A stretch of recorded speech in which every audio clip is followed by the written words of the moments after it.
Bismillahirrahmanirrahim. Assalamualaikum warahmatullahi wabarakatuh. Alhamdulillah kita bisa belajar atau membahas atau memberikan informasi edukasi tentang hukum yang biasa di masyarakat, yang terjadi di masyarakat. Dulur, beberapa episode saya sudah satu dua kali membahas tentang asal usul anak. Ini yang ketiga. Memang untuk asal usul anak atau pengesahan, nah ini gini dulur. Kalau kemarin kan saya bahas tentang asal usul anak. Kadang-kadang ada dulur, mungkin ada yang profesional hukum atau siapa yang kurang sependapat dengan pembahasan saya. Ya, jadi begini. Sebenarnya ya, yang namanya permohonan asal usul anak atau permohonan anak itu ada dua. Ini kemarin sempat saya sedikit kelupaan, ya saya jujur saja dari kelupaan. Sebenarnya yang namanya anak atau asal permohonan asal usul itu ada dua. Yang pertama adalah istilahnya permohonan asal usul anak sesuai hukum Islam, maksudnya yang beragama Muslim, itu di pengadilan agama. Terus ada lagi yang namanya pengesahan anak. Bagaimana Pak kalau seandainya ternyata beragama non Muslim atau beragama Nasrani, terus anak ini hamil di luar nikah, ya, hamil di luar nikah, hamil duluan, terus punya anak, terus disahkan di gereja, terus di catatan sipil, anak itu lahir sudah besar, perlu akte kelahiran.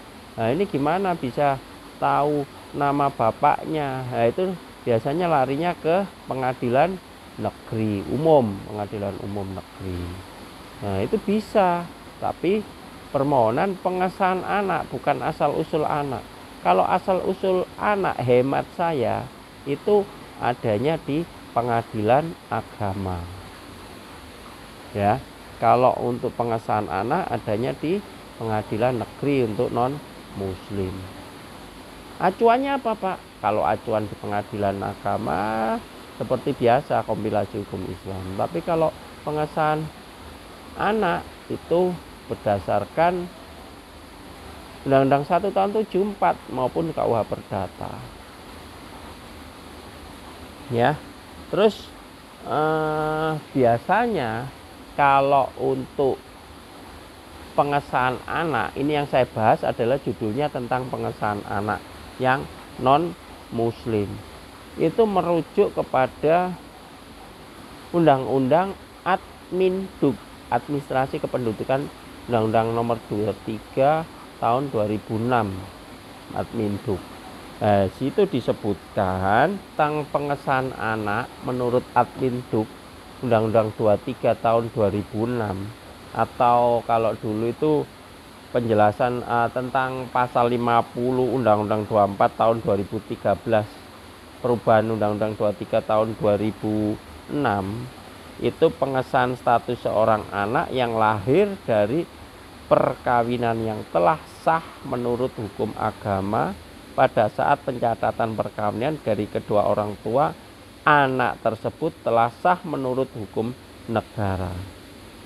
Jadi pengesahan anak hanya berlaku bagi anak yang orang tuanya telah melaksanakan perkawinan yang sah.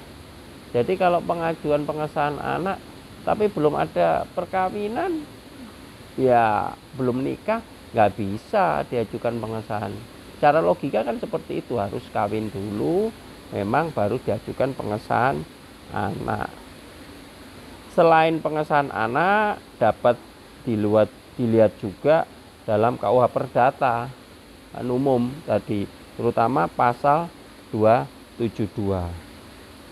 Saya sebutkan bahwa anak di luar dari kawin, kecuali yang anak dilahirkan dari perzinahan atau penodaan darah, disahkan oleh perkawinan yang menyusul dari bapak dan ibu mereka bila sebelumnya melakukan perkawinan mereka, yang mana melakukan pengakuan secara sah yang tadi terhadap anak itu bila pengakuan itu terjadi dalam akte perkawinannya sendiri. Biasanya memang dibuatkan akte, bisa berupa akte notaris ya, pengakuan bahwa anak itu memang anak dari hubungan suami istri sebelum, atau hubungan si A dengan si B sebelum perkawinan, pernikahan. Ya apa-apa, buat surat pernyataan dan lain sebagainya. Biasanya nanti dipakai syarat daripada pengajuan tentang pengesahan anak di pengadilan negeri. Ya, terus pada pasal 272 KUH Perdata itu bunyinya menjelaskan anak di luar kawin akan menjadi anak yang sah apabila orang tuanya kawin. Yang pertama sudah saya sebutkan tadi. Terus sebelum melangsungkan perkawinan, orang tua telah mengakui anaknya atau membuat pengakuan yang dicatat dalam akte perkawinan. Nah, makanya saat anak itu lahir, belum kawin, terus pada saat perkawinan dia membuat akte. Syukur-syukur aktenya dibuat akte. Kalau kita ngomong bahasa akte ya, surat ya. Kalau bahasa umumnya surat. Tapi akte itu biasanya akte itu sudah disahkan di depan pejabat yang berwenang. Siapa itu pejabat berwenang? Bisa notaris. Membuat aja akte pengakuan anak, disahkan di depan notaris. Terus dicatatkan di dalam akte perkawinan tadi, catatan sipil, bahwa itu memang anak hubungan biologis antara si A dengan si B sebelum dilakukan perkawinan. Itu sebagai dasar untuk pengajuan permohonan pengesahan anak yang di pengadilan negeri. Terus anak yang dilahirkan tersebut bukan hasil perzinahan atau penodaan agama. Maksudnya itu apa ya? Ya yang jelas ya, contohnya kayak seandainya non muslim itu yang beragama Nasrani atau Kristen biasanya, atau gini, jadi dia sebelumnya sudah kawin di gereja, terus dia punya anak, terus dia lahir anak itu tidak sempat mencatatkan, akhirnya dia dicatatkan. Itu bisa seperti itu, anak itu sudah lahir. Atau orang tuanya dilihat pernikahan di gereja sudah ada, terus anak itu sudah tumbuh besar, orang tuanya sudah meninggal, yang menikah tadi. Itu bisa pengesahan anak, pengakuan bahwa dia anak yang dilahirkan dari perkawinan orang tuanya di gereja. Terus setelah itu baru dilakukan pengesahan untuk dicatatkan di catatan sipil, seperti itu. Jadi dalam pasal 272 maupun 274 KUH Perdata sudah disebutkan di situ bahwa pengesahan anak bisa dilakukan berupa permohonan. Kalau yang kemarin, judul kemarin kan asal usul anak. Kalau sekarang tentang pengesahan anak. Kalau asal usul anak biasanya non muslim. Asal usul anak biasanya muslim. Kalau pengesahan biasanya non muslim. Jadi dalam KUH Perdata pasal 274 menyebutkan apabila orang tua sebelum atau pada waktu perkawinan telah lalai mengakui anak di luar kawin maka kelalaian itu masih dapat dibetulkan dengan surat pengesahan tadi, yaitu tadi pengesahan berupa itu tadi, ya toh, pengesahan asal usul anak melalui pengadilan, atau lalai, lupa tidak dicatatkan di catatan sipil atau tidak disebutkan dalam bentuk akte kelahiran dan lain sebagainya. Makanya pengesahan anak untuk non muslim bisa dilakukan di pengadilan negeri. Terus bagaimana Pak prosedur pengesahan anak? Sesuai dengan pasal 50 Peraturan Presiden nomor 96 2018, persyaratan dan tata cara pendaftaran pendudukan dan catatan sipil, yaitu pertama adalah kutipan akte kelahiran, yang dimana kutipan akte kelahiran itu tidak ada nama bapaknya, nama ibunya aja, tidak apa-apa, itu disampaikan sebagai dasar kan, dasar pengajuan pengesahan anak. Kutipan akte perkawinan, nah akte perkawinannya disampaikan juga menerangkan terjadi peristiwa perkawinan agama atau kepercayaan terhadap Tuhan Yang Maha Esa terjadi sebelum kelahiran anak. Terus yang kakak orang tua harus ketiga, harus KTP pemohon.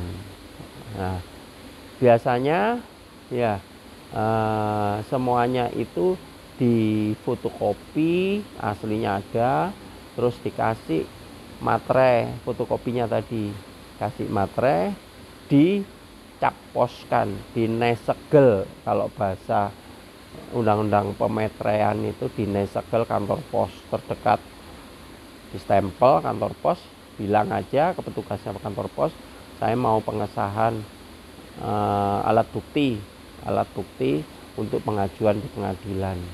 Jadi dinesegel, kalau bahasa umumnya disegel, dinesegel.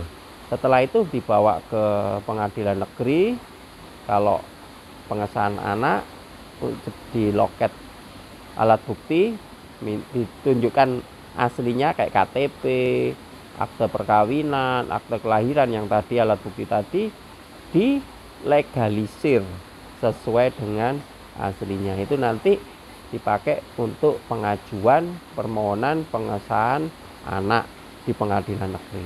Sama kalau asal usul anak di pengadilan agama juga seperti itu. Dikasih materai 10.000 kalau sekarang ya.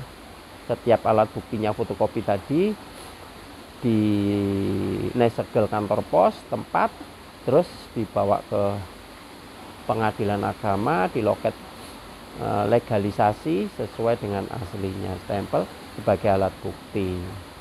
Saya kira cukup sekian. Oh ya, saya tadi lupa, langsung saja jangan lupa tetap like, subscribe, dan share ya. Kalau kurang jelas tetap bisa ke 083830673557 ya. Oke, terima kasih. Saya sudah diperhatikan, sudah dilihat channel YouTube saya. Mudah-mudahan ini membawa berkah dan barokah bagi kita semua. Wassalamualaikum warahmatullahi wabarakatuh. Salam pojok hukum.